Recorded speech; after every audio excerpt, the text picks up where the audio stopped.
Everyone, so looking at Algebra 1 class for Khan Academy, we're in Unit 14. We're doing the question sets. See, graphing quadratics in standard form. So let's find that.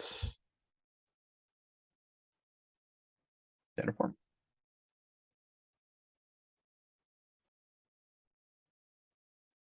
All right.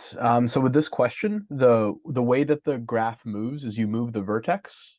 So you move the minimum or maximum point. And then you also move kind of like the x-intercepts. So if you're up here, you might move the x-intercepts like this. Or if you're down here, maybe move the x-intercepts in and out like this on the x-axis. So we're going to try to figure out where the vertex is and then where the x-intercepts are in order to kind of like figure out the general shape of the graph. And then the way that the Khan graph moves will make it kind of take the shape of the function.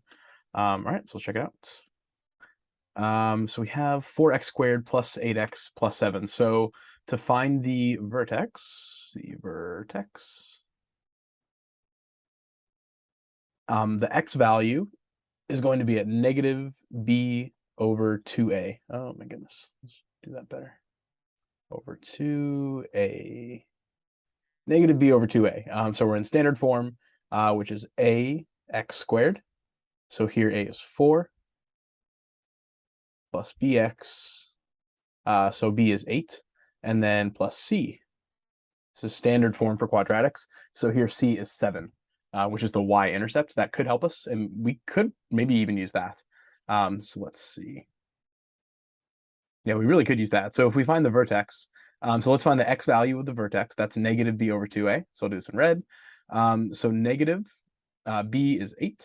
That's 8 over 2 times a. Well, a is 4, so 2 times that is 8.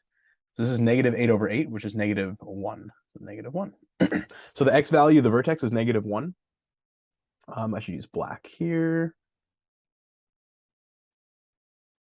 So the y value of the vertex, we need to plug in negative 1 for x, and whatever we get for y, that's the y value of the vertex. So that's in function notation, it's f of negative b over 2a. Over 2a. And we'll do a little parentheses in there. Very nice. All right, so the x value is negative 1. The y value, I need to plug in negative 1 for x. So if I do that, x squared is negative 1 times negative 1, which is positive 1. Positive 1 times 4 is 4. I'm just going to keep note of that here. So I have 4. And then plus, it's 8 times negative 1. So it's going to be negative 8. So I'm just going to write minus 8. So we're at negative 4 right now. And then plus 7. So what does that equal? So I said this was negative 4 plus 7. And that's going to be 3. So the vertex is going to be at negative 1 for the x value and 3 for the y. And we can actually use the y-intercept of 7. I kind of like that. The y-intercept is easy to find. Great work. Thank you very much. So let's erase some of this, but keep the core. Erase. All right, so let's check it out.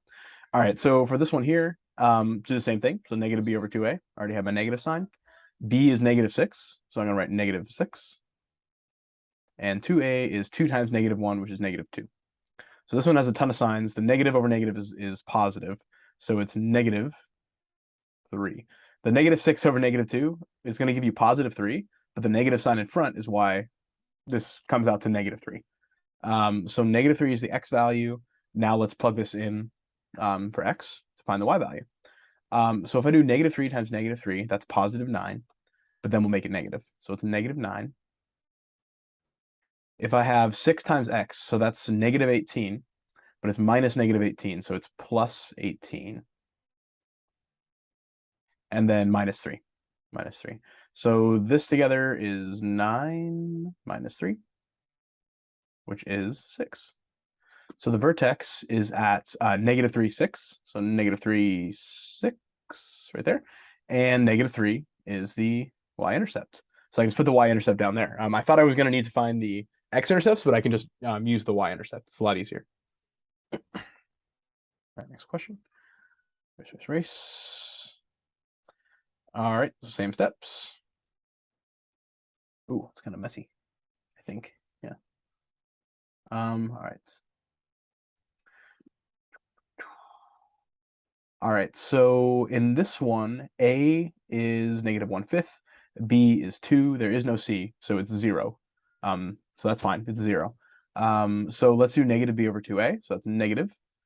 B is 2, and 2A, A is -1/5, so if I double that, it's -2/5, so -2/5. Kind of weird. So I have negative, instead of 2 divided by a fraction, it's going to be 2 times the reciprocal. So it's 2 times -5/2. And this comes out 2.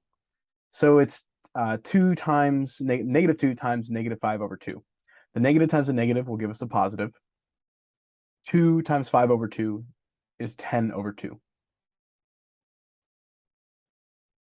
So we can think of this as 2/1 times 5/2. So that's how we're going to get multiply across the top 10, multiply across the bottom 2. It's 10/2, which is 5.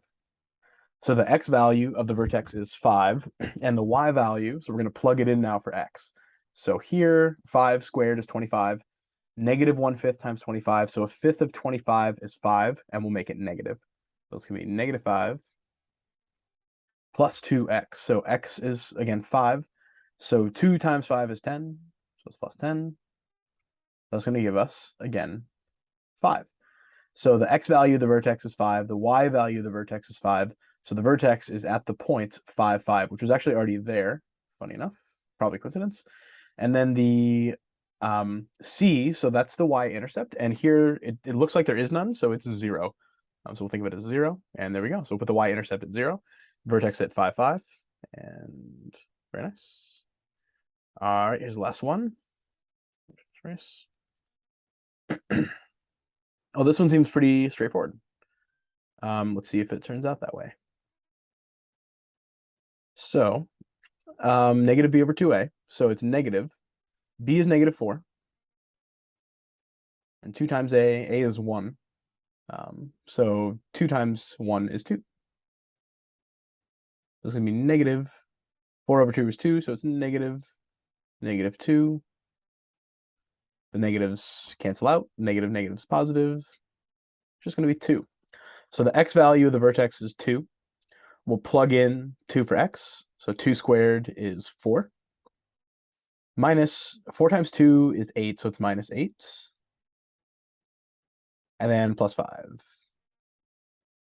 So that's going to be 4 minus 8 is -4.